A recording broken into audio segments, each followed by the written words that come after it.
They are drunken, but not with wine. They stagger, but not with strong drink.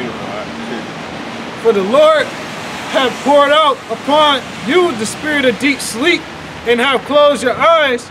The prophets and your rulers, the seers, have he covered. Right. So basically, that he poured out, you know, that spirit. You know, they were drunk. You know, they basically went to sleep. You know, they basically, you know, basically Most High saying, you know, equating that wine, you know, with you falling asleep. You know, so basically, put it like this.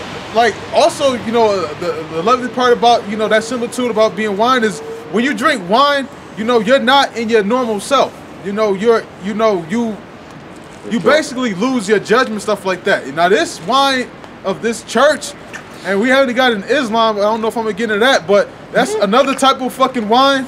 You know, that's vodka. Right. that should kick you in your chest and sit you on your ass. You'll try to get back up.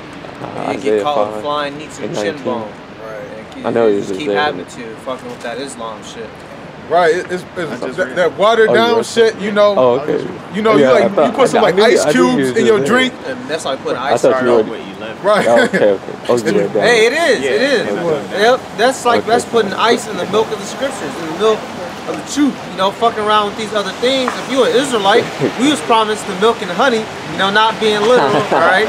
Let's get up here. We was promised the milk and the honey. We can't be letting no diesel get poured into our milk. We can't be letting no damn ice fall into our honey. This is what we're supposed to stay in right here. We can't let no motherfucker come piss in our shit, man. We have to stay true to this.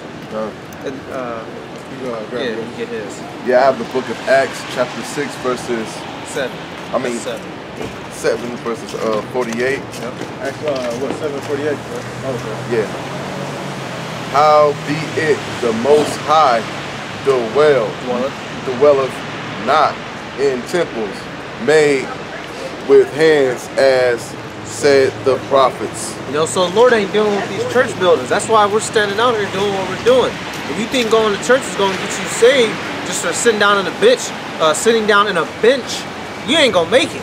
The Lord dwelleth with his people. He doesn't have his spirit inside of a fucking building. Like people I used to imagine that when I was a kid. You know, people used to say this is the house of Jesus. I used to like imagine him in my head like we're inside his body or something, like he laid down and we just walked in his body. Like, it was weird, but you know, that's how they try to make it sound like the Most High is really dealing with them. The Most High ain't dealing with no damn church building. Alright, those people are in there doing wickedness. If you think you're gonna get salvation just from singing songs all day, you're a fool. You're a clown.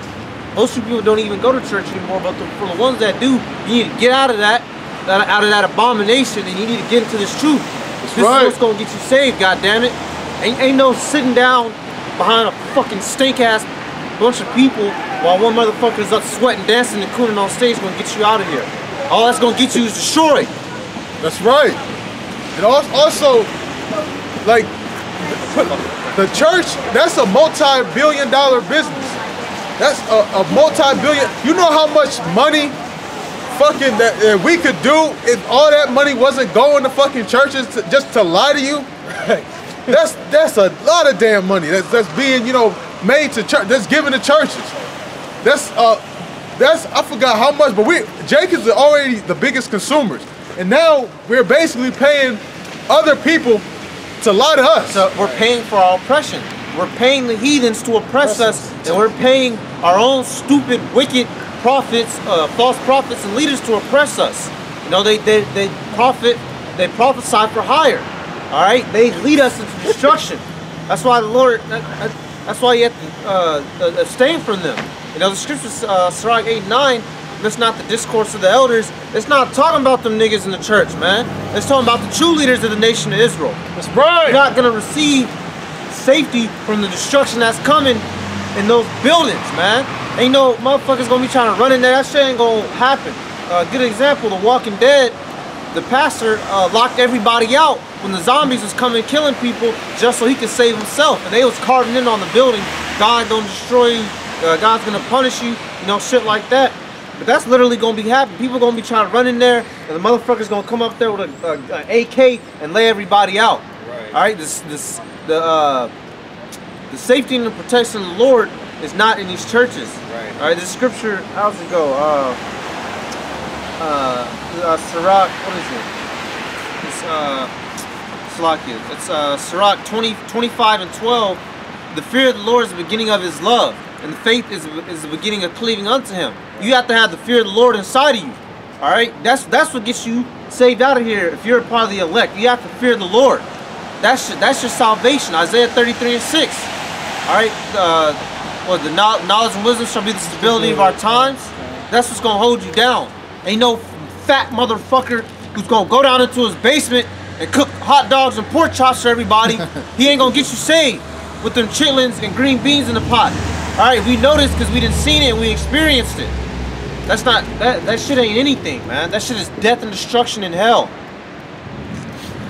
You know, you would have thought Jake would have learned after hearing that. What the fuck happened when that Edomite went in? Charleston? Yeah. Where's the Most High at when that fucking Edomite came in there and laid you dumb niggas out?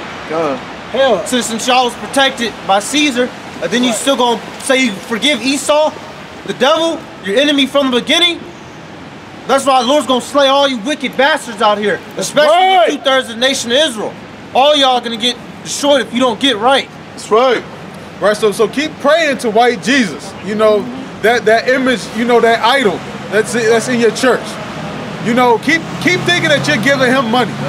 You know, cause that's a huge stumbling block for our people. You basically the bitch, I think it was the last week, that wanted to know if show where Jesus is black. Yeah, like she knew something. Right. You read it to Jake, and Jake still don't get it. They want to keep worshiping this false idol, this false Jesus Christ. They want to keep on breaking Jeremiah 10 when it says not to worship Christmas. All right, because that's what's gonna happen in 2 more weeks. What's today? Today's the 17th. 8 more days. That's what everybody else is gonna be doing. Fucking Christmas, man. Which goes back to Nimrod and Semiramis. All right, and their child deity son, which they had, all that wicked confusion, which is just a ripoff. Which is just a ripoff of what the Roman Catholic Church came up with Mary and Yahushua. You know, when they twisted that around, which the Egyptians stole from. They got Herod. Was it Herod? No, it was not Herod. Salak. His name starts with an H. The son, Horus. Yeah, the son of Horus. Yeah, Khan Thwara. You know, all that wickedness. That's what our people's gonna be getting into in the next week, man. When you're supposed to be getting into this every day of your life. All right, this world is gonna be destroyed, and all you people in it. It doesn't matter what you believe, what you say. You all know it and feel it on the inside of your spirit. And when the destruction comes, there will not be any excuse for none of you. And this is what basically what we're trying to, you know, be saved from. This is destruction. This is our salvation. So when you see people go to church and they say, "I'm saved," what did God do to you? He saved me. You still susceptible to possibly getting hit by a nuke. You know what? If I say something, what are you saved from? I remember that the first time I went to church, the woman, she said, you know, it's that church that used to run around our neighborhood. Oh yeah. Bus. I remember the first time I church went bus there, and shit. Yeah, I went there the first time and I came in and she said, "You want to get saved?" I was like, "Yeah, how? What do I do?" And she handed me a fucking piece of paper, man, with some writing on it. I don't even remember what it said. And I looked at it. And then we went down into the basement. So I was like, I'm saved now. We down in the basement. We about to eat, and you gave me a piece of paper. Yeah, man, you know, that's bullshit. We play dodgeball and shit, eating fucking pepperoni and pizzas and shit. You know, it was a fucking church, fucking playing dodgeball. I know exactly what I'm talking about. Bust my lip in that bitch, man. Hey, I'll tell the truth. Like I was saying, the only reason why I ain't even gonna lie. The only reason why I was getting on that bus was because I was trying to holler at this one shit. What was her name? The Edomite bitch. She had red hair back then. You know what I'm talking about. Hey, that's why I was going for food and bitches. Food and bitches. You know that's Jay too, man. That's the I remember. I'll tell you. That's the only reason why, man. I was sitting there trying to holler. That's it. That's all. That's all we was in there for. You know, but you ain't getting saved in there, man. The Lord is not like the Ark brought out in Acts 7:48. The Most High is not dwelling in these temples made with hands. know, we cannot. Us building a building is not what's popular right now. The Lord ain't dwelling in the altar anymore. The desolation of abomination happened. We ain't got no holy altar anymore into the kingdom. The Ark of Covenant is missing. We're the altar. All right, Khan. The Solomon's temple was fucking destroyed. All right, we're the, like the brother said, we are the temple.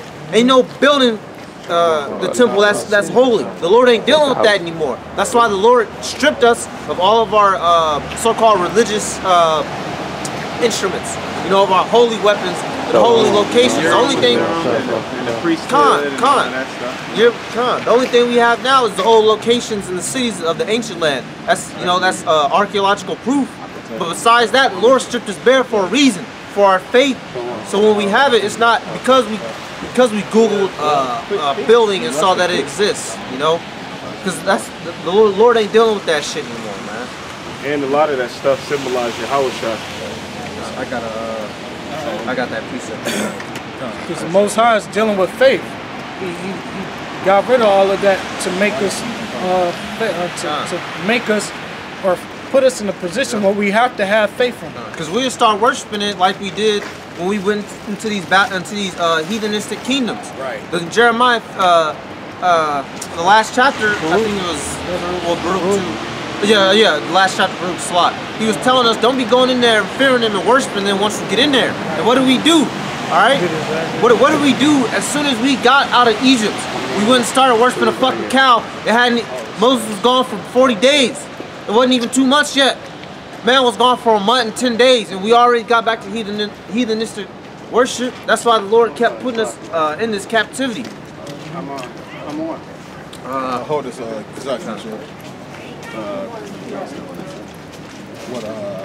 idol worship and church and stuff like that? Yeah. Okay, that's fine. Oh, okay, come on. Okay, come on. Oh, yeah, you grabbed that. This is Isaiah chapter 30, starting from verse, I'll start from verse 9. That this is a rebellious people, lying children that will not hear the law of the Most High power, which say to the seers, see not, and to the prophets, prophesy not unto us right things, speak unto us smooth things, prophesy deceits. And that's what these people want to hear, especially in them damn churches, man. That's why you can't tell them shit. Anybody that's in a church, and the Lord don't pull you out of there, you're fucking brain dead and you're gone. So all they want to hear is lies. Oh, I'm gonna get that bill taken care of. God gonna bless me with that car. God gonna bless me with that fat booty bitch I've been spying on. God gonna bless me with the new rims. That's the deceits and the lies and the soft things that our people want. They don't want to know the truth. God, like it's been in a couple movies. You can't handle the truth. These people cannot handle the truth of these scriptures. All they want is lies. All right, the truth is evil spoken of in the eyes of these people. We are, and we're doing nothing but coming out here and telling people to get right. That's why the Lord's gonna kill them. It won't be easy. Yeah. This is Luke chapter 1, verse 40. As He spake by the mouth of His holy prophets, which have been since the world began. What verse you starting at? You said verse number 9? 70? Okay, cool. As he spake by the mouth of His holy prophets, which have been since the world began, that we should be saved from our enemies. Right, this is what being saved is. Being saved from your enemies. So when people go to church and they say, I'm saved, I'm sanctified, I'm filled with the Holy Ghost, you filled with bullshit because you're not saved. It said being saved from your enemies. You dwelling with your enemies. They don't even know who their enemies are. Right. They think their enemy is Satan. Right, some guy with a pitchfork. Yeah. They think that's who their enemy is. You know, that's just the devil. You know, they don't know the real devil is. You know, that's just there's a spiritual counterpart of Satan, but the actual real devil of this earth is Esau, the so-called white man. They don't know who their enemies are. In fact, instead of being saved from their enemy, they want to, save their enemies. You know, they want to join hands. They want to bring in, their fucking enemies. Fuck right. That damn heathen Edomite. They want to fucking marry one. You know, that's the downfall of our people, man. The love for wickedness and for these heathens and for their idols. That's what fucked up this whole nation. That's why we're in the situation that we're in, man. For the love of the wickedness of this world. That's why we're in this bullshit. A nigga will kill you over Caesar, man. Try touching a 2/3 fucking Caesar necklace. And watch if that dude don't punch your teeth in, man. Instacart put you to death. Yeah, Instacart liable to fuck. A gangbanging Instacarite got a rosary on you, run up and rip that shit. He'll pull Uzi out on you and split you down the hip, man. Instacart always got a tattoo of Caesar on him somewhere. Con. You know, or that Jesus piece that they have, you know, a fucking gold medallion thing. Oh, that's Judah. But idols, church, that we should be saved from our enemies and from the land of all that hate us, to perform the mercy promised to our fathers and to remember his holy covenant. Break that down. Read it again. Okay. That we should be saved from our enemies and from the hand of all that hate us, to perform the mercy promised to our fathers and to remember his holy covenant, the oath which he swore to our father Abraham. See, they turned that up, I didn't mean to cut you off. Them dudes right there turned that up, and you right here prophesying, like we was going into earlier, how the music that these people are taken by is of the world. He has to turn that on to shut out the truth. That's what they all do, because they can't accept the real music. So what do they turn on? Their wickedness, so they can empty their minds and just vibe with the evil. And we're prophesying the true music, the true word.